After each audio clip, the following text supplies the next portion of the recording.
Welcome to Stories of Art. I am Alastair Sook. And I'm James Fox. Writing in his excavation diary towards the end of 1912, the German Egyptologist Ludwig Burckhardt recorded a stunning archaeological discovery with these words: life-size painted bust of the Queen, 47 centimetres high, colours as if paint was just applied, work absolutely exceptional. Description is useless, must be seen. Now, it's not going to surprise you, James. I take exception to Burckhardt's suggestion that description is useless because on this podcast, that is what we do. Description is our speciality. However, I kind of get why on that occasion, that momentous day, words failed him, because Burckhardt had encountered this lifelike painted portrait bust of an ancient Egyptian queen with this single inlaid eye and a tall, top-heavy, beribboned blue crown that I always think seems to sprout from her cranium a bit like a stretched ice cream cup. And this had lain forgotten beneath Egypt's sands for more than 3 millennia. So, of course, I'm referring to the painted bust of Nefertiti, the most famous piece of Egyptian sculpture in the world. It's now a global icon of timeless beauty. It's on a par, perhaps, with Leonardo's Mona Lisa. It's displayed today in a grand museum in Berlin. And I always feel her head seems to bob about on that very, very slender neck, a bit like, I don't know, an extravagant bloom that's swaying in a midsummer breeze. And, you know, she is beautiful, as her name suggests, because her name conventionally is translated as the beautiful one is come. And despite that missing left eye, this work of art is astonishingly well preserved. You know, if you look closely, you can see the very subtle brushwork that even the individual hairs of her eyebrows have been picked out, which I think is stunning. And so, you know, this must have been enormously exciting to chance upon this. What do we know about this archaeological dig, James? And also, you know, what do you make of this extraordinary work of art? Oh, it must have been so exciting. I mean, this was a dig that was taking place. It was about 3 years or so in the years leading up to the First World War, when part of the German archaeological service was excavating this area in the middle of nowhere in Egypt, which was this great city, which we today call Amarna. And this is when the discovery was made. I find it thrilling. You have quoted the most famous line from Burckhardt's diary. But my favourite passage in Burckhardt's diary comes a little bit later in that day. Can I read it to you? Please do. He says, "Tea on the veranda. At sunset, the guests go to the steamboat. 7:30, we all go to dinner in khaki. 9:30 back to the house. 12:40 to bed after this dizzy day." Yeah, dizzy. It's dizzy, and it was a dizzy day. But one of the reasons I love that is it does satisfy all of the cliches that one has in one's mind about the golden age of archaeology, doesn't it? The khaki, the steamboats, the verandas, the afternoon tea. I would have loved to be there. I really would. But very gentlemanly, a sort of different era. A different era. But going to the bust itself, I think you're completely right. I mean, the bust of Nefertiti is one of the most celebrated works in ancient history.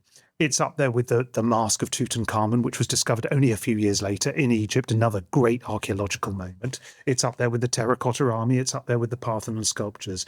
But Alastair, unlike those objects, and don't get me wrong, I love them all, unlike those objects, the bust of Nefertiti doesn't really feel ancient at all. It feels extremely modern. When you think about the naturalism of the features, when you think about the brilliance of the colour, this very sort of Art Deco silhouette, it feels so contemporary. And I think in doing so, it transforms our understanding of the ancient Egyptians, and it bridges this gulf of thousands of years between us and them. It's a very exciting piece. I can't quite gauge. Am I detecting a note of scepticism? Because I don't want to give anything away, but I think we probably will come on to, there have been some doubts about the authenticity of this piece. I mean, the piece is extremely controversial for many reasons, as we will unravel over the next hour or so. And one of those controversies is the question of whether it is authentic or not. And I think before we get stuck into the story, something else just to flag at the beginning is it's impossible to really understand or think about the bust of Nefertiti, or indeed Nefertiti herself as a queen, without realising who she was and who her husband was. Because her husband was one of the Egyptian pharaohs, a man called Akhenaten. And I just find the story of them together so compelling. Yeah. I mean, he's someone who has been described variously as a visionary, a zealot, an iconoclast, a dreamer, a criminal. A nutter. A nutter. That does very well. And, he has a 17-year reign in the second millennium BC, which we're going to talk about and describe, in which Nefertiti is exceptionally prominent. Yes. She has huge status, and they completely, between them, upend all of these conventions and customs of Egyptian society and culture, and indeed art. It's an extraordinary story. I mean, it's something you wanted to do. I'm so pleased we're doing it. It's a story, obviously, about this very bizarre moment in history, perhaps the most bizarre moment in ancient history. But it's also a story about great art, and it's a story about our own age. It's about our relationship to antiquity. It's about the ethics surrounding archaeology and museum collections themselves. It is a very, very meaty subject. I can't wait to start chewing into it. So, this is the story of the Bust of Nefertiti and the artistic revolution which rocked ancient Egypt during the reign of her consort, the heretic pharaoh Akhenaten.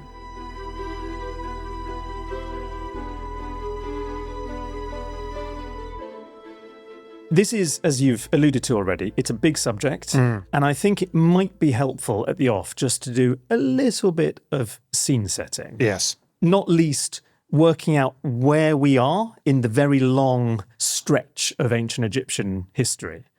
Am I right that, well, I'm hoping, James, you're about to give this an unenviable task. It's a relatively daunting challenge to summarise, 3,000 years of Egyptian history in the space of a minute. Yeah, if you could. But I will do it. I will do it for you, Alastair. Yeah, I think the first thing to say is, the only reason that ancient Egyptian civilization emerges where it does is because of the Nile. Yes. It's because of this great river, probably, I think, the longest river in the world that runs all the way through northeastern Africa to the Mediterranean. And this river didn't only provide drinking water, it created these extremely fertile banks. Because it floods. That it allowed local people to settle and to start farming, and over the years to build ever larger and more complicated, complex societies. And so by the time you get to around 3000 BCE, so that's about 5,000 years ago, you have a pretty established, pretty centralized kingdom in Egypt that is ruled by a divine king called a pharaoh. Interesting. Has a very complex and sophisticated society, a very sophisticated religion, including multiple gods. That will be relevant. We'll come to it in a minute. That believes in the afterlife, that practices mummification. You also have a written language, the famous hieroglyphs. And over the years, after a few hundred years of this, the pharaohs of Egypt become so rich and so powerful that they start building these enormous monuments in the deserts, the so-called pyramids. So conventionally, Egyptian history is divided up into these so-called dynasties. It's really important to say that the civilization ebbs and flows over the millennia. There are many different dynasties. Dynasties rise and fall. There are three main kingdoms. Right. The Old Kingdom, the Middle Kingdom, and the New Kingdom. And these are moments of strength for the ancient Egyptians. Yes, and they're separated by moments of weakness. They're interspersed with periods of instability. But one of the really remarkable things about ancient Egyptian civilization is, though, as I say, there are ebbs and flows and things do change, there is also remarkable continuity. That over the course of thousands and thousands of years, the structure of Egyptian society, the role of the pharaoh, the practice of religion, and the style of art doesn't actually change very much. What do you think are the hallmarks of ancient Egyptian art leading up to this moment? Well, it is interesting because, as you've said, the time span we're talking about is so vast. And you might think, if you think of sort of Western art and its development since the Renaissance and how different and various that has been, you might think it would be impossible to summarize. But as you have pointed out, Egyptian society, Egyptian culture, customs, traditions, religion, all of these things combine to create something that's very, very unified. Yeah. And so, if you like, the sort of cliche about ancient Egyptian art is that over many thousands of years, it's effectively unchanging. It's pretty static. And if, we listeners, viewers think of, just off the tops of our heads, Egyptian works of art, often they look quite static. They're quite still, quite sort of formalized. Now, inevitably, that is a little bit of a broad brush thing. There are, within ancient Egyptian art, there are all sorts of changes and subtleties and interesting developments. There's a kind of sense of flux within these parameters. But you can say there are certain qualities that typify, the hallmarks of ancient Egyptian art. They're to do with a sense of timelessness, a sense of eternity. Depicting the human figure, often you have, and this is absolutely classic ancient Egyptian, these composite elements. So you have frontality, seeing something front on seems to be very important, but also seeing stuff in profile is very important. So if the human figure, this is in 2D representations, you often see that characteristic in profile figure, but the eye is frontal, the shoulders are frontal. And I think what's going on there is that ancient Egyptian artists, artisans, and viewers have a completely different conception of art. They don't even have a word for art. But then again, they don't actually have a word for religion. They're a very religious society, so it doesn't mean that they don't have art, as it were. But art is about the afterlife. It's about the hereafter. It's about unchanging, and it's also very idealizing quite often. I think that's an important thing, to go back to the human figure as well, that when people often look at Egyptian art today, they see these strange sideways figures, don't they? And they ridicule it. There's the Egyptian dance as well, where people do that thing with their hands. And they look at the work and they think, well, this is very primitive. They haven't learned how to depict figures as they were. There's no perspective. That's completely not true at all. I mean, the Egyptian artists were not trying to depict the world as they actually saw it. They were trying to capture the essence of things. And what you described earlier, the idea of showing the eyes front on, the shoulders front on, but the legs to the side and the face to the side, they're trying to show every part of the human body in its most recognisable way. Yes. It's brilliant. It's genius, really. It's a very clever sort of semi-abstract system. I mean, the other thing to say about it is just sometimes, though, it's also materially dictated by materials, if you like. So sculptors are working with very, very hard stone. As a result, that kind of limits the sorts of positions you can create and carve a human figure into. Often the gaps in between limbs and the body will be left filled in because removing that stone is very, very difficult. And then when you find different materials, sometimes you can find wooden sculptures of people and they're enormously, relatively naturalistic. And you can see people with a slight paunch or things that look like real portraits that have come from tombs. And something else that I've noticed over the years looking at Egyptian art, Egyptian artists, they love often the natural world. And so there's a real sense of engagement with an observation of whatever it might be, geese or the natural flora and fauna.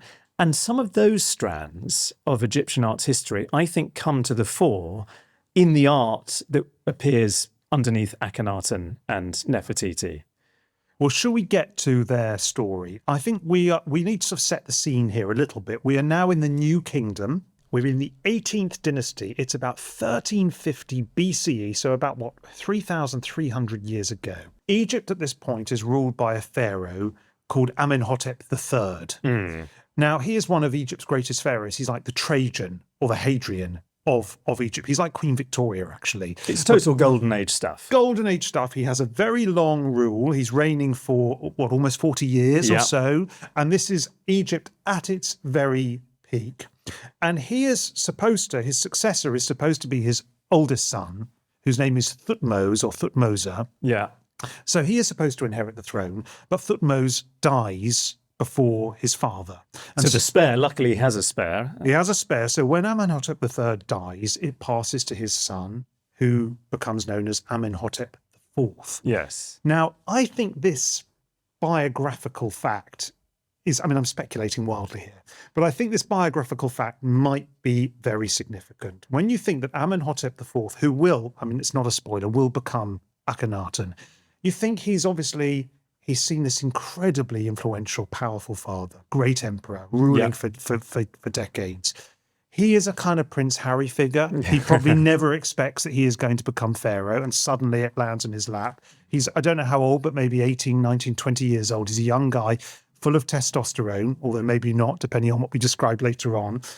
And he probably has a chip on his shoulder and wants to prove himself and wants to prove that he can do something better than his father and better than his late brother. Shortly after, or perhaps shortly before Amenhotep IV becomes the pharaoh, he marries this girl, and she is only a girl. She's probably only 12 years old, called Nefertiti. She will play a very important role in this episode. We don't know much about her, do we? No, her origins are obscure. Her parentage is a total mystery. Some people have speculated, could it be that she was actually the king's twin? Okay. Oh, right. And that's partly because actually sometimes you see in Egyptian mythology, you had this androgynous creator god called Aten. And this god has two sexually differentiated offspring, Shu and Tefnut, the offspring of the creator god. And quite often what you find is that Akhenaten is depicted as Shu, the male part of the offspring, and Nefertiti is depicted as Tefnut, the female sibling. And so people have speculated on the back of that, could they have been actually related? Probably not, but incest is a theme under Akhenaten. It has, historians have noticed that. There's another theory, though, that she is actually, partly because of the name, which I mentioned at the start, which means the beautiful one is come, that perhaps she's a foreign princess. So some of those kings and kingdoms up in the Levantine coast, in sort of modern-day Syria and Iraq and Turkey, they are sometimes sending their daughters, almost as a form of tribute, to enter the harems of, to marry some of the Egyptian pharaohs. And there is a school of thought that Nefertiti was a Mitannian princess named Tadukepa. Right, okay. And, she had been related to the preceding king, in this king's twin idea. Surely everywhere she would have, in the representations of her, the text, the hieroglyphics that accompany those, they would have said king's daughter somewhere, but she's never called that, which has made some people speculate she's come from elsewhere. So she has this intriguing, mysterious origins, but then this also intriguing, mysterious and totally compelling career, because she quite quickly is established as the principal royal wife of Amenhotep IV. Okay, Alastair, so Amenhotep IV and Nefertiti come to power, but what about Egyptian religion at this time? So Egyptian kings throughout time have been associated or have associated themselves with the sun god, the big sun god Ra in the Old Kingdom. And this changes over time. In the New Kingdom, you've already mentioned, it's a polytheistic religion. There are many, many gods, many of them animal-headed. There are probably actually 2,000 gods. Is it there are as many big? as 2,000 gods in ancient Egypt at this time. That is unbelievable, yeah. And one of the sort of, by the time of the New Kingdom, underneath Amenhotep III, it's the god Amen, after whom they're named. Yeah. I think Amenhotep means Amen is placated. And he's the sort of most dominant god. But Amenhotep III does take on these attributes of the sun god in the form of the dazzling sun disk. And under his sun, it can't be a coincidence, because this sun disk god that comes to be known as the Aten, A-T-E-N, Aten, is, under Amenhotep IV, quite swiftly becomes the sole focus of interest in terms of Egyptian religion. In fact, Amenhotep IV becomes quite obsessed, doesn't he, with the Aten. It's an extraordinary moment. Shortly after the new pharaoh comes to power, Amenhotep IV comes to power, he begins to upend Egyptian society and, above all, Egyptian religion. So what he does is he starts persecuting the old gods. So all the old gods that were so important, beginning to be challenged. Amen being the chief one of this. Yeah. So it's total desecration of Amen's temples, names being hacked out. He actually destroys their images, hacks out the names, exactly. There's one just on that, James, because I know you're going on to something else, but just very briefly to interject. I think he starts hacking out the word when it's gods in the plural. Yes, even so it's not even the name of the god, but it's like if gods plural are referred to, time to hack that off. Yeah, he closes the temples. He replaces the so-called pantheon of gods. I've said there are 2,000 gods in Egypt with just one god, the Aten itself. This is truly massive, isn't it? I mean, this is arguably the first monotheistic society ever. I mean, theologians will debate it, but it is quite remarkable. This is 800 years before Judaism, 1,300 years before Christianity, 2,000 years before Islam. We have a religion effectively based around a single god. It's completely radical. I mean, it is a revolution. And the other thing about it is that the way this god is represented becomes, well, to begin with, it's possible that the god has a falcon's head. There's some art from Karnak, the great centre of power, where Amenhotep IV which he inherited and was reigning, and which he extended. And at the beginning of his life, there at Thebes, that's where his court was. There is some quite traditional works of art, but very quickly you see this switch in the decoration of the monuments that Amenhotep IV, is building. Yeah. And it turns into the kind of classic vision of the Aten is a solar disk. So it's almost like sort of modern art, Malevich style. Yes. I mean, it's a circle. And then from this circle, you see these schematic lines, which represent the rays of the sun. And then weirdly, they end in, I don't know why I'm finding this so amusing, but for some reason, it always tickles me. Almost literally in this case, they end with these little hands, right?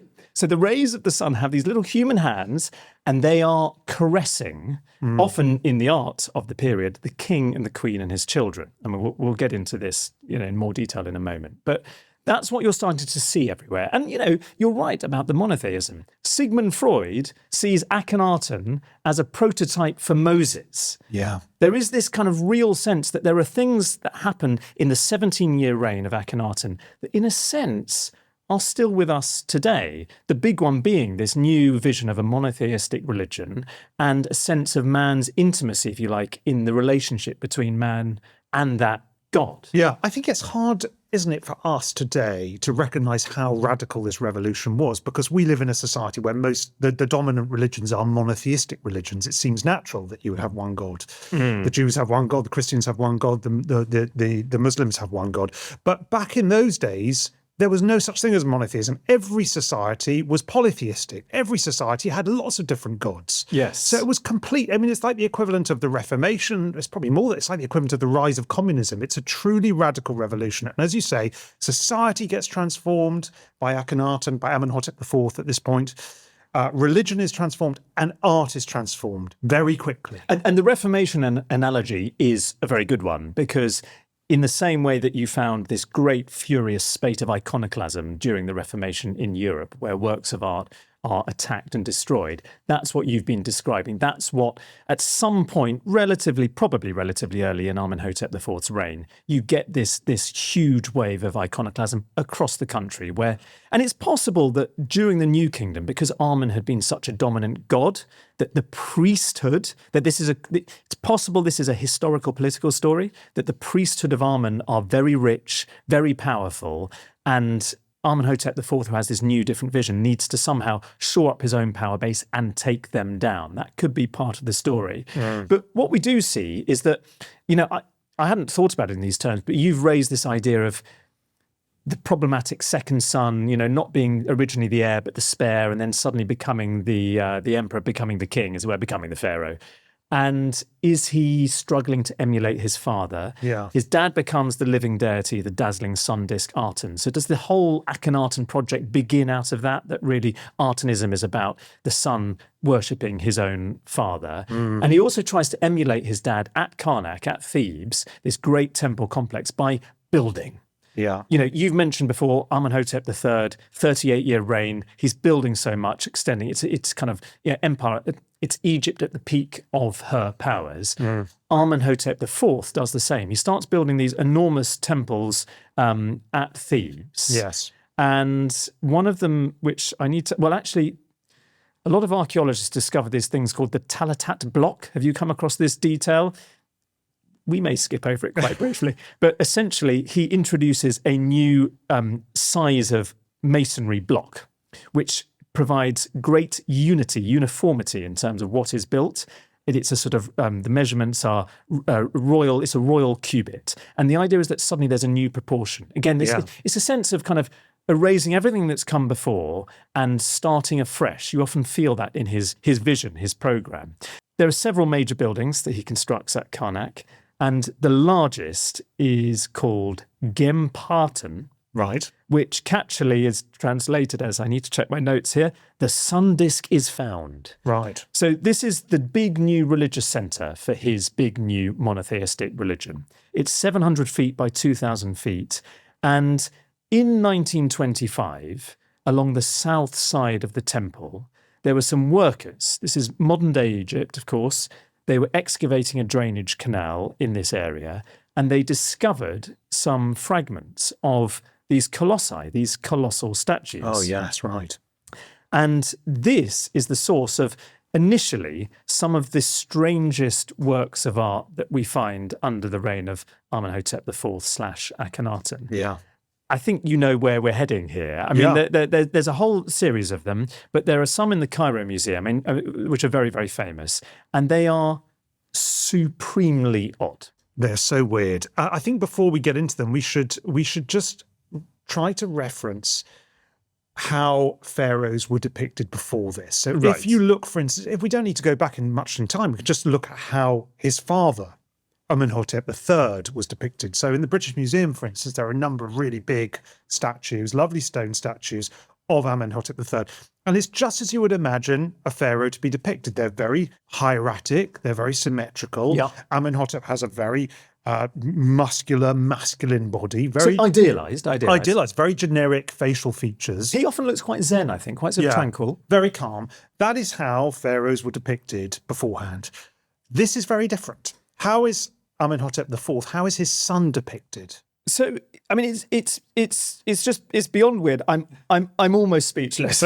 there are probably around about 30 of these sandstone colossi. Right. I think fragments have been discovered at around that number. They're made of sandstone. They're 20 feet high. You just see, in some ways, that tradition you're describing is still there. So you see a pharaoh frontally, wearing, in some cases, a crown with the kingly crook and flail, which this pharaoh is holding, wearing a kilt, having a pharaoh-like Nemes headcloth. But everything is suddenly distorted, hugely distorted. You have this really elongated head and face with this enormous Jimmy Hill chin, which its elongation is even more pronounced because you have this long beard underneath. Very, very different from the features of his father as depicted. Totally different. I mean, with that face, you have this very long sort of nose with a prominent tip. You've got these hooded eyes, these kind of slit eyes, and very stylized, a mouth that doesn't look at all natural. If you look really closely, the detail of the way the nostrils and the tip of the nose works is replicated in that top lip, the shape of the top lip. So that's just the head. That's already kind of weird enough.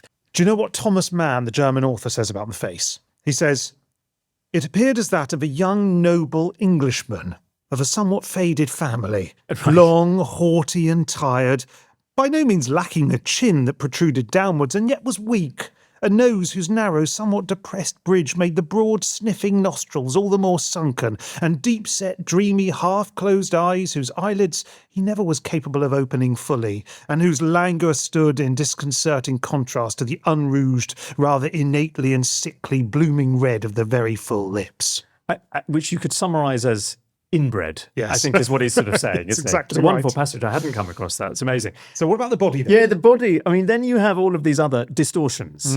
And chief among them are a rather protruding belly. Yes, pot belly. Pot belly, which seems to hang down, and possibly he's wearing this kilt. The band of the kilt is being pushed downwards into a U shape from this portly It's representation. a sort of flabby belly rather than a big stomach, isn't it? Yeah, it's not like football hooligan sort of on tour, but it's just a little bit. It looks like it wobbles a bit. Yeah. And then you It's have like someone was very fat, then lost weight, and they've got some excess flesh just hanging down. It's a bit of that vibe. I hadn't think. thought about it in such detail, but that's a wonderful way of putting it. You then have these incredibly voluptuous, weirdly voluptuous. Bear in mind that this is meant to be, in several cases, a male pharaoh. Really voluptuous hips. Yes. And top parts of the thigh. Yeah, thighs are very big. The word that's often used genuinely in the literature is grotesque. Yeah. And people find it quite odd because the Bust of Nefertiti, which probably comes a little bit later and is associated with a lot of art from Amarna, this later period of his reign, which is very beautiful and refined. Yeah. What is going on here? This is total distortion. People have realised something we didn't mention, we probably should have, is that one of the conventional ways that Egyptian artists represented the human figure was they divided the human figure into these different units. And there were a set number of units. I think there were 18. And so, the knee would come at a particular point, the shoulders fall at a particular point. And that's partly, there's a kind of canon of proportion. That's partly what gives that consistency to Egyptian artistic representations of people through history. Here, there are 2 extra units added, which partly accounts for this new elongation. What you're seeing, though, is not only the sort of so-called grotesqueness of the depiction, you're seeing this odd androgyny. Yes, very androgynous, isn't it? And actually, some of the depictions, there are no male genitals at all. Right. So very, very weird. The question I've got for you, Alastair, is what is going on? Clearly, the artist wouldn't have done this without permission. No. The artist wouldn't have deviated from centuries of artistic precedent without the pharaoh say so. Of course. Without Amenhotep IV saying, let's do this. So what do you think is going on? Why are they doing this? I mean, look, the honest answer is, I don't know, and no one really knows. No. It is, we have a fact here. There is something which is, yes, in some ways in touch with tradition, but in others, which, particularly to modern people like us who maybe quite like breaks with the past and disruption, it's so radical, this moment, that in itself has an excitement. There is a sense of, it's of a piece perhaps with the iconoclasm of Amen and Amen's priesthood.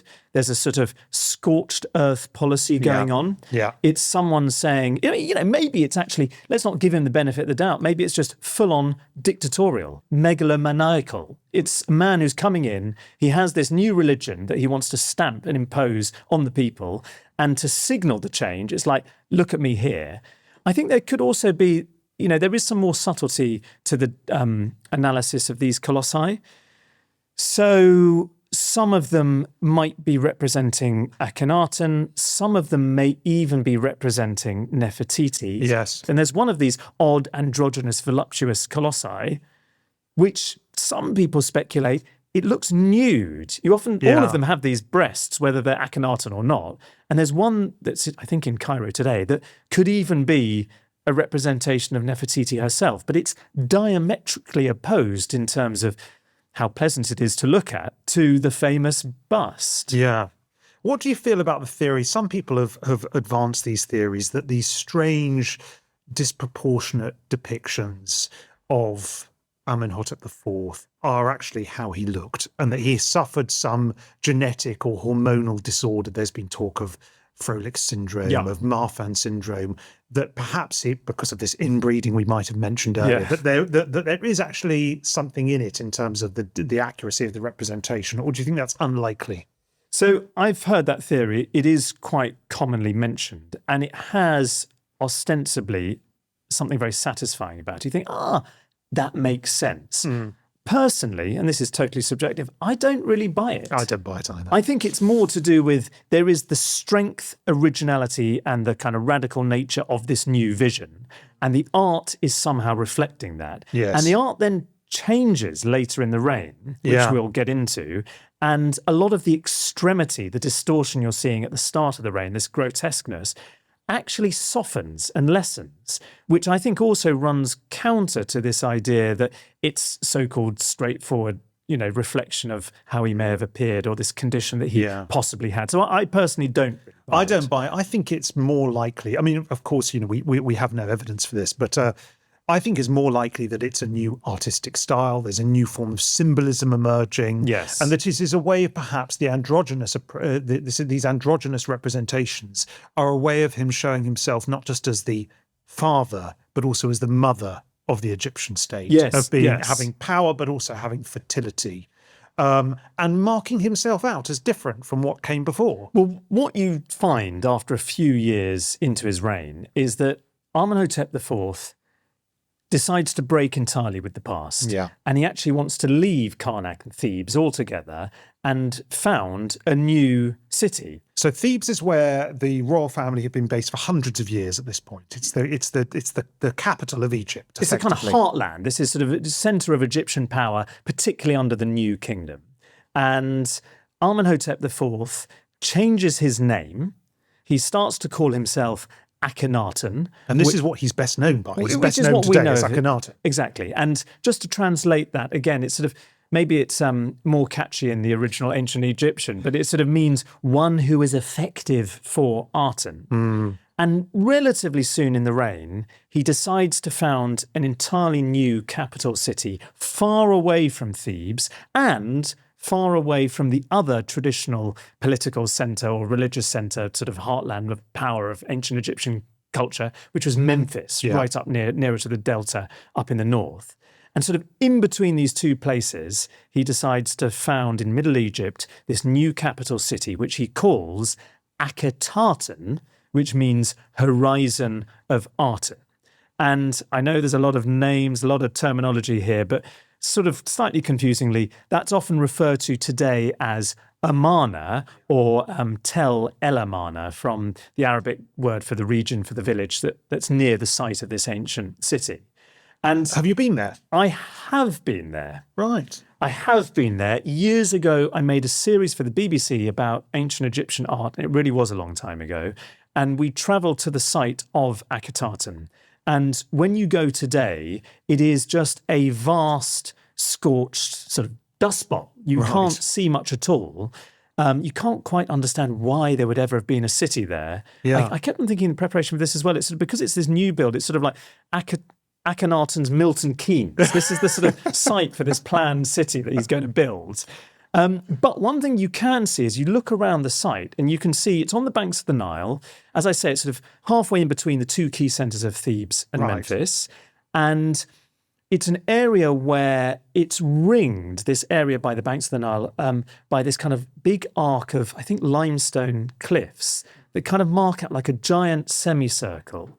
And crucially, there hadn't been a settlement there before, so there's no association with any local national, no gods. Which was part of the attraction. Huge part of the attraction. So it's secluded. It's kind of like a place for a clean start. Yeah.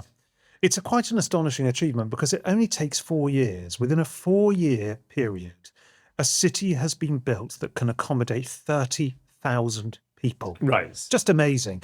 And a contemporary source, I have a contemporary source here that describes the sort of opening of Milton Keynes. Yes. The ancient Milton Keynes. And it says, His Majesty appeared with a team of horses on a great chariot of electrum, like the Aten when he rises in the horizon. One took the beautiful road to Akhetaten, the place of creation, which he, the king, has prepared for him, the god. Following this, offerings were brought, and there was a great festival.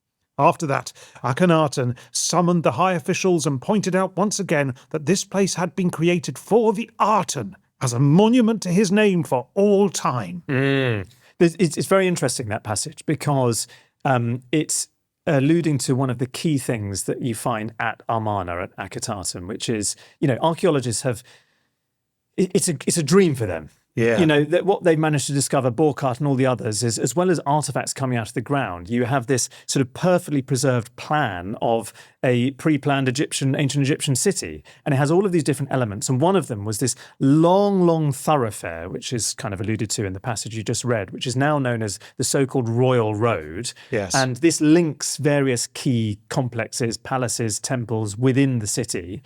And periodically, Akhenaten, his wife Nefertiti probably, they will appear on a chariot going along this royal road. And it's a sign of one of the key shifts you're finding. The cult of the king and the royal family is coming to the fore. And that's what's being emphasized again and again and again. They are, Akhenaten and Nefertiti, this sort of high priest, high priestess of the cult of Aten. And whilst they're worshipping the sun disk, the great sun disk Aten, actually the people, all of the courtiers, the elite, they're worshipping the royal family, who are these kind of intermediaries between humanity and the god, the one true new soul sun disk god. A big temple is built, another big temple. Yeah. And I think it's quite interesting just in terms of, again, the change. Because what you would often find with ancient Egyptian temples is you've got this sort of succession, a series of courtyards and then spaces which get progressively smaller and enclosed until eventually you find the sort of Holy of Holies where an image of whichever god that temple was dedicated to might appear. Now, with the Aten, the god is the sun above us. Yeah. And the way that we experience this sort of the life-giving power of the sun is through the sun's rays. And so perhaps unsurprisingly, there's a bit of a radical change to the architecture of the big temple that's built at the city of Akhetaten because it's totally open air. Yeah. So you have the same series successions of courtyards, but there's no roof. And instead you would have, there's a sort of central axis and these mud-baked altars which would line that axis. And they would have been piled high with offerings, a lot of food. And after Aten had taken his fill, feasting on the food, that food is probably getting distributed to the population of the city. You've mentioned that sort of chariot, and I've spoken about the royal road. Another feature you find in one or two of the palaces, although the structure's never actually been found, but you see it in the art all the time, is the so-called window of appearances, where, again, the king and Nefertiti might appear and give out gold, maybe other sort of tidbits, maybe faience, jewellery, all these things to the population. So they're sort of rewarding their followers, because you have to imagine that these people have travelled a long way. Yeah. You know, these tens of thousands, estimates vary, 20,000 up to 50,000, whatever it is. They're all living in Akhetaten because they've been dragged along by the king and the queen. And to keep them on side, the king and the queen are handing out food, gold. They're giving people houses. The high members of the elite have their tombs cut into the cliffs to the east of the city. So there's a sort of reciprocal arrangement. One of the things that happens in Akhetaten is this cult, as you say, of the royal family, of Akhenaten and his wife Nefertiti. And this produces a quite extraordinary array of artworks that are not just weird, but they're extremely beautiful and tender. And the most famous is this altar. It's a relief carving in limestone that's, I think, in the museum in Berlin. And it's really, really extraordinary. You can see here what you have is you have Akhenaten sitting on a chair or stool on the left. You've got Nefertiti, his wife, sitting on a stool on the right. They're facing each other. And above them is the Aten. Above them is the sun disk. And you mentioned earlier this wonderful motif in which the rays terminate with these little hands. Although here they might be Ankh symbols. I'm not sure. Maybe these are hands. I think there are some fingers as well. Yeah. What is an Ankh symbol? So that's a sort of symbol of life, eternity and eternal life, which can be bestowed on people by the gods. Yeah. So I'm looking closely. There are some fingers here as well. And what I absolutely love so much about this work is that it's not just Akhenaten and Nefertiti. It's also their three daughters. Yes. Now they do actually end up having 6 daughters at least. Together. You're obviously trying for a son, weren't they? And it never quite happened.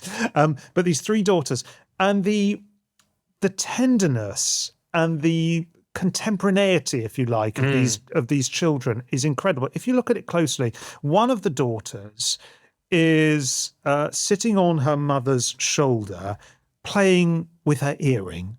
Yes. Another one is sitting on her lap, holding her mother's hand and pointing towards her father. And then there's the other daughter on Akhenaten that Akhenaten is holding, and he is kissing this daughter. It's extremely tender and lovely, isn't it? Totally tender and lovely. And, you know, Egyptian art sometimes gets a bit of a bad rep for being too formal, too stiff. And although the carving, the proportions of this relief, these are not, aesthetically, this isn't the most beautiful work of ancient Egyptian art. I find it so exciting because thematically, in terms of its subject matter, as you're describing, it's doing something that feels so new, but also, for us, so modern. There's this great sense of intimacy to the art of Imana, which is totally new. A real interest often in gesture, touch. You know, you refer to that sort of playing with the earring. I think there's a relief where, a child is being tickled. Children's gestures have been observed and they are being replicated in a way that looks quite truthful. And I think that's a really exciting new development. Yeah, and it's a reminder that, this is 3,500 years ago. It's a reminder that children were just as mischievous back then as they are now. But it is interesting in terms of Nefertiti herself, because one of the classic things about ancient Egyptian art is to do with the hierarchy of scale. The larger you are in a work of Egyptian art, the more important you are. And Nefertiti, and this is not just at Amarna, this is also at Thebes, at Karnak, you see her on a really big scale, a scale traditionally reserved for the pharaoh. In fact, there's an earlier relief where I think she is smiting an enemy. That's a sort of time-honoured pharaonic action, if you like, which it feels incredible that the wife of the pharaoh is being presented almost as a pharaoh herself. So there's this new emphasis on the family, the royal family, which I know this is anachronistic, but is slightly sort of Hello magazine-like. You're taken into the palace, you're sort of seeing the private personal lives of the royal family, but they're becoming also a holy family. Yes. A family that we, the population of Amarna, are meant to venerate. And one of the big shifts in Amarnan art, which you've sort of alluded to, is previously with ancient Egyptian art, it's all about that sense of looking to eternity, that sense of timelessness, a sense of idealization. But now we're in the moment. Yeah. There's an immediacy to this art of Amarna. And that's very, very new. And I think, again, to modernize, really, really seductive. Yeah. Shall we now turn to the masterpiece that emerges from Amarna? The masterpiece that we began this episode with, which is, of course, the Bust of Nefertiti. And the amazing thing about that discovery, Alastair, is we know the name of the sculptor. It's quite remarkable. Yes. He was a highly successful sculptor called Thutmose, and he was obviously very successful. He had this extensive compound of workshops, of courtyards. There was accommodation for artists. There was accommodation for apprentices. So clearly he'd been moved out to Akhetaten in order to undertake all of this work. And there's another named sculptor called Bak, B-A-K, and sometimes it's thought that he was responsible for some of the earlier work. And then you've got this guy, Thutmose. He's the chief sculptor of the Amarna period. Yeah. But this is what, we were talking before at the very start about that diary written by the German Egyptologist. His team, in that winter of 1912, that's what they're discovering. This sculptor's workshop. We know it's his workshop because part of the architecture there is stamped, inscribed with his name. Yeah. And there's this find of round about 24 portrait busts, including the bust of Nefertiti and an almost finished bust of her husband, Akhenaten. Yes, let me just read. We go back to the diary that we started with. This is what he says. They're going through the compound of this great sculptor. Fascinating in its own right, because we often think, before the Renaissance, most artists were anonymous workers. We know the name of an artist who was working 3,000 years ago. Anyway, this is what the diary says. He says, Borchardt, who's the archaeologist, he says, after my lunch break, I found a note which asked me to come to house 47.2, which is the compound of Thutmose. It seemed wise to call the most diligent worker, Mohammed Ahmed Esnousi, and let him do the work alone. Slowly but surely, we worked our way through the debris, which was only about 1.10 metres high, towards the east wall of room 19. About 0.2 metres from the east wall and 0.35 metres from the north wall, on a level with our knees. A flesh-coloured neck with painted straps appeared. Life-size, colourful bust of Queen was recorded. The tools were put aside, and the hands were now used. The following minutes confirmed what appeared to be a bust. It took a considerable amount of time until the whole piece was completely freed from all the dirt and rubble. And that, of course, was the Bust of Nefertiti. It's about 48 centimetres tall, I think, as you mentioned. It's about life-size. Weighs about 20 kilos. It's a limestone sculpture, so it's carved from stone, but then there are lots of layers of plaster on top of it to make this smooth face. And then it's covered in incredible colours. I mean, all the pigments that were available to Egyptian artists were used on this. You've got red ochre, you've got a yellow pigment called orpiment, there's green frit, there's carbon black, there's Egyptian blue, an early synthetic pigment. Very beautifully decorated and carved, isn't it? Hugely so. I mean, I mentioned some of the details of even down to the individual hairs of the eyebrows, which are being picked out. I guess this is the sort of main event, isn't it, this bust? Yeah. And I'm trying to work out the best way to really discuss it, because it's so familiar, so beautiful, in some ways so sort of modern looking. I just wonder, before moving on from that workshop, it's interesting to see, because we're going to talk about this in some depth, the other finds that were there, I think, are relevant to how we should think about this bust. Because I think I just mentioned there are these 24 portrait busts which have been found. Yeah. There are two which seem to be almost finished. One of them is the bust of Nefertiti, but she isn't finished because she has that her left eye socket doesn't have an inlaid eye. It's empty. And there's another almost finished bust, which was discovered next to her, of Akhenaten. Which is very badly damaged. Which is really badly damaged, probably because subsequently, post-Akhenaten, he was shunned by his successors, and there was a complete change. Artenism failed. The Akhenaten project was mad and didn't quite work.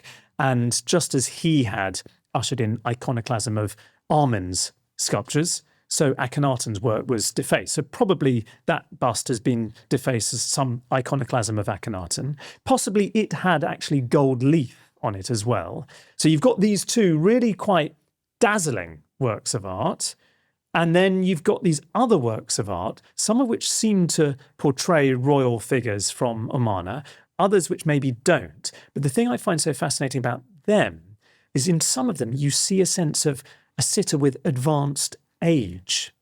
So as we move into that Amarna period, you move away from the distortions, the grotesqueness of before, into this more of an interest in a kind of naturalism in a way. They're very naturalist. That sort of immediacy.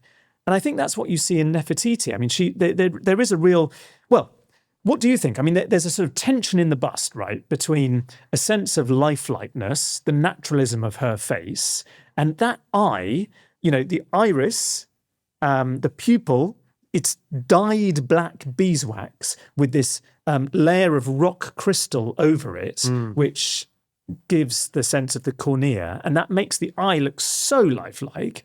But in tension with that naturalism, you have a real sense of something that's been very, very designed, don't you think? I mean, there's sort of the way the diagonals work, the seamlessness from her head into that crown, a sense of this kind of diagonal thrust from the top of the crown right down through to it's like a chin. chevron. It's like a chevron profile, isn't it? Yes. I think it's just incredible. I think it's so beautiful. Reminds me, dare I say it, of my wife. But, you get, as you say... Should I have said it reminded me of mine there? I don't know, but too late. Sorry, Catherine. But it doesn't have, as you rightly say, none of the stylization that you see earlier on in Akhenaten's reign. It's very, very naturalistic in many ways, though, isn't it? You think of those tendons in the neck. Almost my favourite part of the sculpture is the way that the neck has been done. The particular shape of the ears. Did you know that everyone has a unique shape inside their ear? It's called the ear print. I did not know and this. this is a very specific, although the ears are quite damaged, you can see that it's a very particular shape that the artist has depicted there. You get the same if you look at the work, depictions of Hadrian. Hadrian had a very strange ear. Right, is that how people can identify? He also had a beard. That's a bit of an easier identifying. But the ear, that he had a particular folded earlobe, right, that artists often depicted, and so you can often identify him that way. So obviously the artist has gone to a great deal of effort to try to capture the specificity of her likeness. I mean, slightly damaged. Parts of the ears were in fact damaged, but also on the crown there would have been this rearing cobra, a kind of emblem of royal power on the front. And you do have that sense, which I think Borchart's, I think you were quoting, that sort of sense of I love the ribbon that goes around the crown, breaks up this expanse of blue, but also the way it wraps back in. There's a slight sense almost of of a breeze. You do have a similar sense of the improbability of so much weight above. Things get bigger and bigger, that funnel shape that kind of extends, and then this very, very narrow neck. It feels improbable that could even support her head. But there is a sense, because of that chevron-like design that you've described, that she's quite active, don't you think? That she's there's a sense of movement. Darting forward, yeah, yes. Exactly. What do you think is the function of this piece? Right, well, this is the key question. And this is why the find spot is so important. Yeah. So this bust is discovered in a sculptor's workshop with other busts, most of which appear much less finished, some of which seem to have almost like a sort of marks on them as though to suggest that they could have been models, right? So for a lot of people, they're thinking, Amarna, here's this big new city, Akhetaten, it's build on every side. It would have been, there would have been decoration everywhere. Painted walls, obviously the religious sculptures that would have appeared in temples, private reliefs that people could have had to worship the Holy Family. So there was perhaps a need for a new school of artists and sculptors and artisans. And this particular guy took those. Maybe he himself actually has in this big compound, relatively big compound, a school of artisans and artists. So perhaps all of these busts, they're models showing people how to create an image, an acceptable standardized royal image. On the other hand, though, Nefertiti's bust does appear almost finished if it wasn't for that missing eye. There's no particular need to have painted the bust because, the way that things would have appeared in terms of colour, that was very standardised. You didn't need to show that to a young training artisan, right?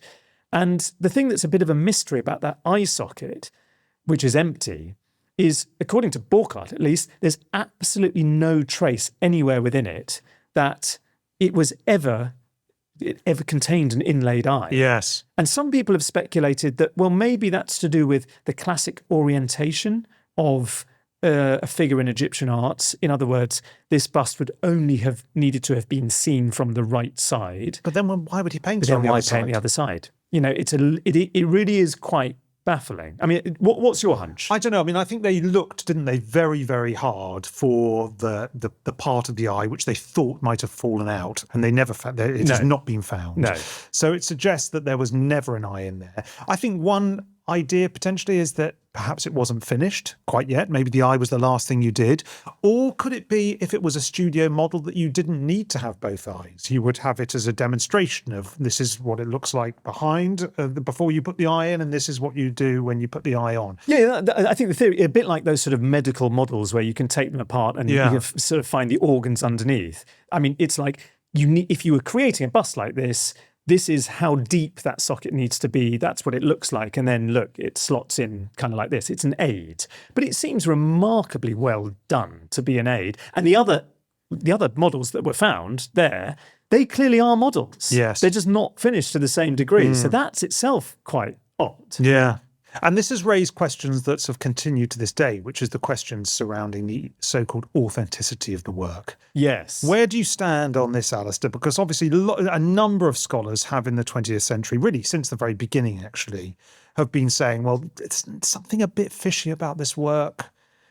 The circumstances surrounding the discovery, the brilliance of its preservation, the incredible modernity of it. A lot of people have suspicions and think it was either a forgery made by Burckhardt himself during the dig itself, or indeed a forgery made during the Nazi period under the instructions of Hitler. Is that right? I hadn't heard that one. Yeah. Where do you stand on that? Well, I think it's probably worth just providing a little bit of context. Sculpture today can be seen in Berlin. Mm-hmm. It's in the Neues Museum, and it was given a new sort of display, a new sort of setting in 2009, I think. And at that moment, there's a Swiss art historian called Henri Stierlin, and he had been researching this. This was his hobby horse. This is what he'd sort of thought for some time. He used, in a sense, perhaps even exploited the moment of publicity about the bust and made a real splash. I think there was a book, certainly he was prominently out there sort of with making the argument that this thing was a forgery. And his argument went something along the lines of, looking at it, it's just too good to be true. Yeah. He was too new to be true. Too was his new phrase. to be true, which is rather ingenious. He sort of referred to things like the way that you see the shoulders are cut. He claims other Egyptian busts wouldn't have been cut in that particular way. He also, and you were sort of building towards this, I think, he looked at the find again. And this is where I just don't find the argument that compelling, I have to say, his one. Yeah. So Burckhardt actually isn't there at the moment of discovery. And the reason he's not there is because he's gone to greet some VIPs. He's gone to the steamboat. He's gone to the steamboat. And the passengers on the steamboat were some Prussian nobility, I think. There's like a prince, a sort of royal party, and they're coming along. And the argument is that Burckhardt separately had this bust commissioned and made of Nefertiti, possibly to test the colours of ancient pigments, possibly something to do with to test whether or not Nefertiti would have worn a particular item of jewellery, something like that. And it's kicking about there.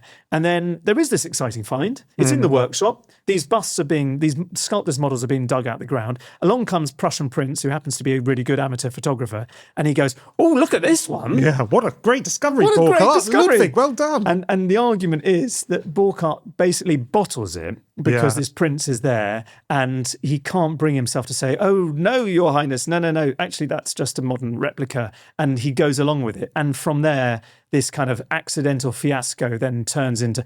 It's not persuasive, is It's it? so far-fetched, isn't it? I mean, presumably I don't know much about Burckhardt, I'll be honest, but to be a very prominent Egyptologist running a huge team of people, this is international high-level politics, essentially. You're needing to get licenses, grants.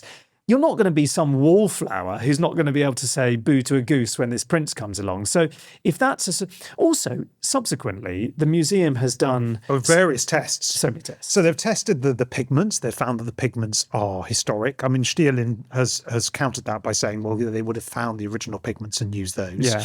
The plaster is historic. That's critical, as I understand it, because supposedly that formula that was used by the ancient Egyptians was lost. Yeah. So whilst a counterfeiter, yes, could have sourced many of the natural pigments we know ancient Egyptian artists used, they couldn't have known the kind of chemical formula of that type of plaster, which is scientifically proven to be on the bust. The other thing that was done is 15 years ago, there was some CT scans done of the bust, and it found that it's a plaster render on top of a limestone core. And what they found with the CT scans is the limestone core is also immaculately carved in the shape of her face. Right. It's not just a lump, it's beautifully carved. And no forger would go to the effort of carving a piece of stone, absolutely perfect likeness, and then putting the plaster on top of it. They would do a more simple job. So it seems to me very unlikely that this could be a forgery. So I think we can dispatch that theory. So. But, I mean, what's your take on the purpose of this thing? To me, it just seems not too good to be true, but too good to be a sculptor's model. And I wonder what you think about that. I don't know. I mean, I think obviously it was, so we know it was found in his workshop. We know that there were lots of other artists and sculptors working in that workshop.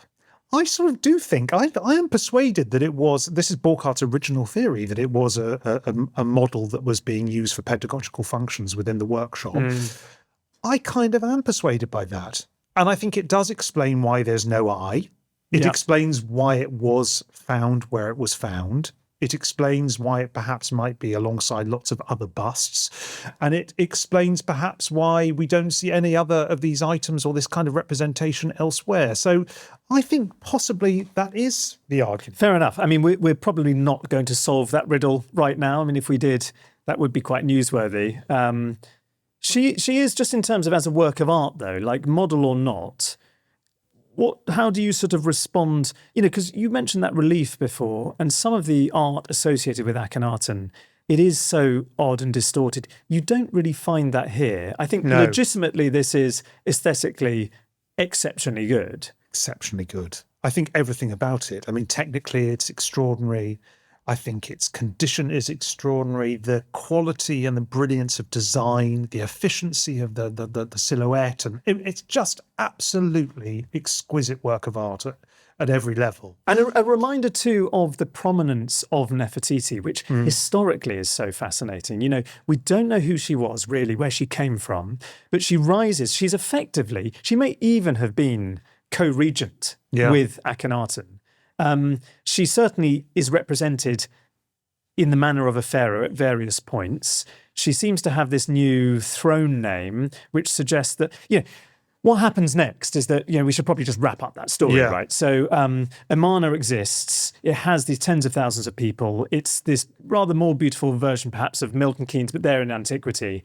Akhenaten, in year 17 of his reign, during that year, he dies. Yes. And what happens next actually slightly baffles scholars. There were all of these competing theories. I mean, in preparation for this, I was desperately trying to get my head around them all. And, I could try and unpick them. But the truth is no one quite knows. You have this moment where there's an ephemeral king called Smenkhare. And some people even think that this king might have been Nefertiti, who could have already been co-regent with Akhenaten during his lifetime. But eventually, that king disappears, whether or not that is Nefertiti, and the successor is someone called Tutankhaten. Again, after the Aten. Related to Akhenaten, do we think? Possibly the son of Akhenaten, but again, equally, quite possibly not. A lot of people, it's one of the central conundrums of ancient Egyptian history. It's still a riddle which hasn't been solved. And part of the reason for that is because he comes to the throne probably aged around about 10. He's a boy king. Yeah. And we, in the modern era, know him by a very, well, not a very different name, but by a different name. Yes, because he changes his he name. changes his name. To, well, drum roll. Tutankhamun. Yes. And it's so significant, this, because, okay, here is the famous boy king Tutankhamun, whose tomb is later discovered, as you say, by Howard Carter. We know that famous golden funerary mask, all of these wonders and splendours and riches from his tomb. But in the context of ancient Egyptian history, he's not one of the most important pharaohs at all. You know, he lives when he's quite young. He's ruling when he's quite young. He dies when he's quite young, probably still in his teens. But so in theory, you've got an older group of people who will probably be holding the reins of power. And what they decide to do is to reverse all of the reforms of Akhenaten. Yes. It's kind of like, bye-bye Aten and hello again Amen, hence the name change. And that name change is one of the biggest pieces of evidence we have that this happens. Yeah. There's a kind of, what do they call it, restoration decree where Tutankhamun is supposedly talking about the ruinous temples in the land and how he's going to reinstate the power of Amen. So, you know, the Amen priesthood are thinking, right, thank goodness we've effectively been sidelined and banished. We can come back now. Yeah. And it's sort of the end of the Amarna project. Gradually people leave. They leave the city, all those years of work to make this beautiful city. The city is abandoned. Actually, lots of the buildings are dismantled. The materials are used. But in the aftermath, in the subsequent pharaohs after Tutankhamun, it's not just that the idea of this monotheistic religion is abandoned. Akhenaten himself is kind of scrubbed from the historical record, doesn't he? I think he's referred to sometimes as the criminal of Akhetaten, i.e. not even by name. He is seen as this great heretic. You know, perhaps that bust found with the bust of Nefertiti is evidence of that. It's been defaced. You find post-Tutankhamun, there are a couple of successors. There's a couple of military men who become pharaoh for a bit. There's a guy called Ai, who was sort of chief charioteer. There's another general called Horemheb, who rules for longer. And particularly under Horemheb, I think there's this real spate of iconoclasm of everything that Akhenaten stood for. The city of Amarna is raided, and a lot of it's used to create this other settlement, Hermopolis, on the other side of the River Nile.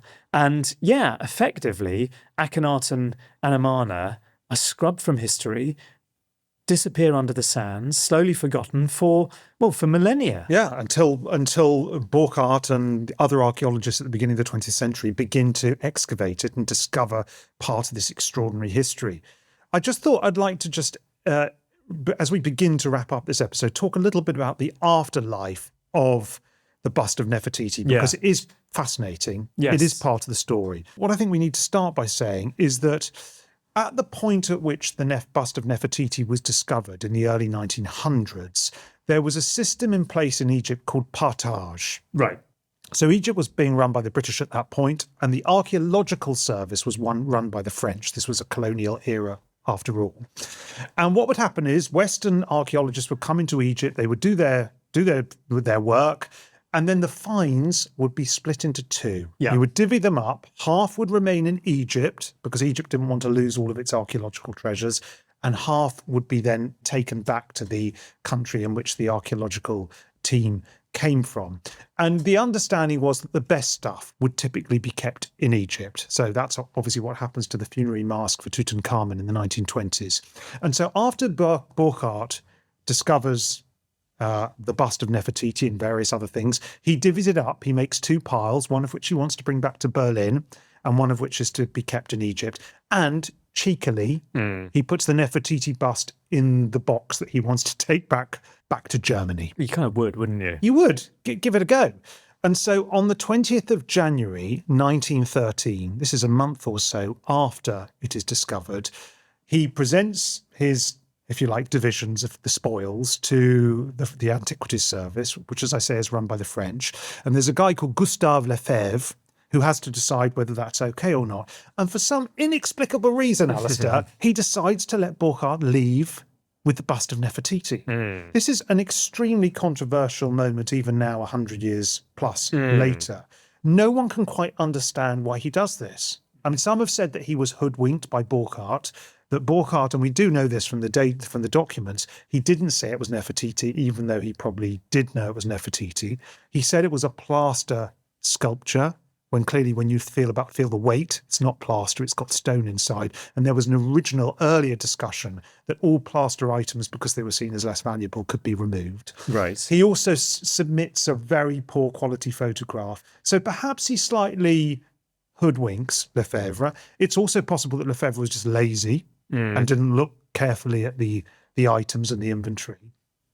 And there's also perhaps a theory from some that there was an Egyptian backhander and some money had been given to Lefebvre to look the other way as the bust gets removed. Yes. And indeed, Burckhardt ends up removing the bust of Nefertiti from Egypt. He cannot believe his luck. Yeah. And he doesn't want to try his luck, in fact, because when he finally gets it back to Germany, to Berlin in 1913, all of the finds from Amarna go on display, but not the bust. That is odd, isn't it? Well, it's almost as if he knows he got lucky.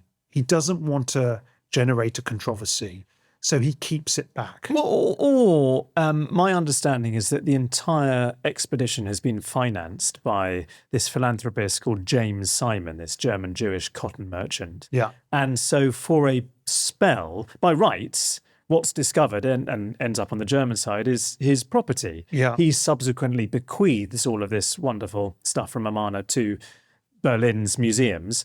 But for a period, perhaps for that first initial decade, isn't it meant to be in his villa somewhere? I think it's on his desk. Is it on his desk? Why wouldn't you have the star find, the star discovery, at least temporarily displayed? Yes. I think they know that this is a very sensitive item. And indeed, it does eventually go on display. 9 years later, in 1924, it goes on display. And just as I think Burckhardt had predicted, there is a massive hoo-ha. The French say this was a terrible mistake. It should never have left the country. It needs to go back to Egypt. The Egyptians are calling for it to be returned. There are very significant disputes, geopolitical disputes over this. The Egyptians then withdraw the Germans' license to undertake future archaeological digs in Egypt. Then a swap is proposed, which the Germans turned down.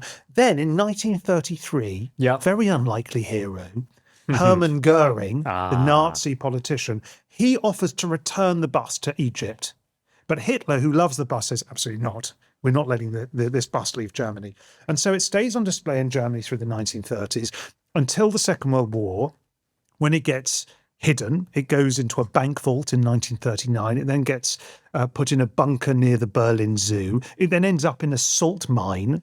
And it's only right at the end of the Second World War that as the Allies invade Germany, they take ownership of the bust.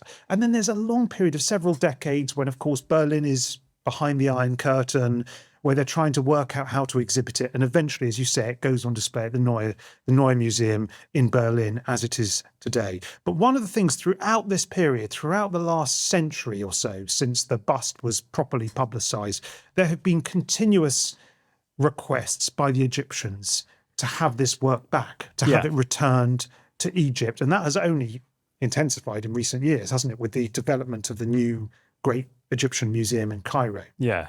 I mean, what we are wading into here is one of the thorniest sort of debates that is currently has the art world in its thrall, which is that question of restitution. And it's not just the bust of Nefertiti. There are many famous, infamous objects, artifacts, which have similar claims. There are similar debates and arguments, Parthenon marbles, Benin bronzes being two very obvious examples in Britain. And some museums are starting to give things back. It is such a vexed and complex kind of topic. Yeah, it's an episode and it's it is an episode. Really? It is really, really interesting. It's a very complex issue, and it's a testament yet again to the enduring power, not just of art in general, but this extraordinary work that continues to capture the imagination, doesn't it? I think so. I mean, there's even, did you come across this detail and research for this? Plastic surgeons, they can perform an operation which is known as the Nefertiti lift. Oh, which I love. Wow. Nefertiti lift. But yeah, I mean, this bust has become totally this global icon.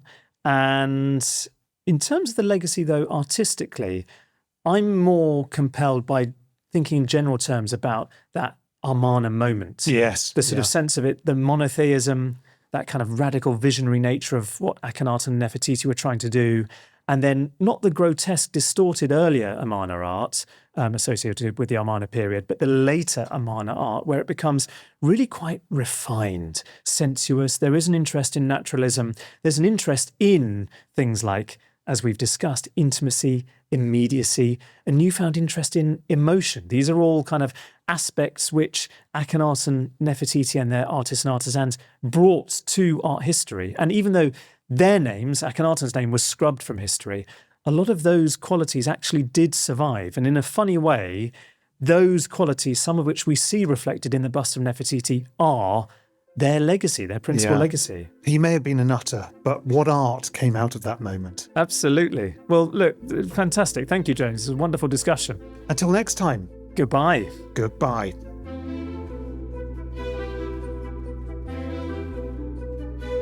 If you've enjoyed this episode, please do follow Stories of Art wherever you get your podcasts, and maybe even leave a review.